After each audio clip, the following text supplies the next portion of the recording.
i-impeach ang impactang yan. Kailangan ko pa bang ipaliwanag yan? Tingin ko, mahalaga na marinig nyo din.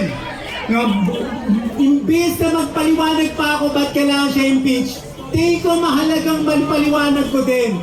Bakit napakahalaga para sa mga manggagawa katulad ko na matanggal ang isang impacta katulad ni Sara Duterte?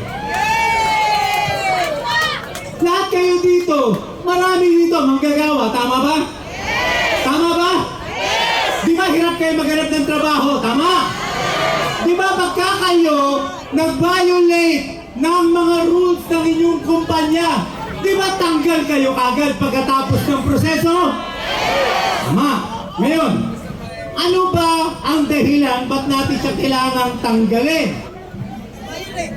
Una, tayong mga manggagawa, pag may trabahong inatas sa atin at iniwanan mo, anong tawag doon? Abandonment of work. Termination yan. Termination yan. Anong ginawa ng impactang Sara na yan? Nung merong kalamidad, umalis para manood ng concert. Hindi ba abandonment of work yan? So hindi ba dapat tanggalin siya?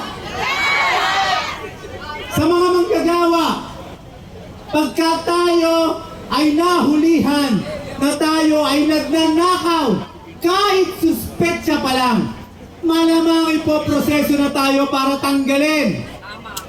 Tanong, bakit nandyan pa yung impacta na yan, mahigit 600 million na ang hindi niya maipaliwanag?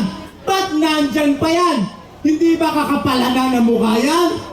Dapat pa siyang tanggalin. Pangatlo, at itingin-silipin ko yung aking notes, mga kapatid. Tayo ng mga manggagawa, hindi tayo pwedeng mag-violate o mangharas ng mga kasama natin. Tama ba? Lalo na, meron ng ILO Convention ngayon laban sa violence at harassment sa world of work. Ngayon, bakit nandiyan pa yung Sara na yan? Ito mga nakaraang taon, halos araw-araw, nung nakaupo pa siya bilang VP, wala siyang ginawa, kundi i-red-tag kami ng mga manggagawa. Hindi ba violence yan? Hindi ba harassment yan? Hindi ba dapat tanggalin na yan?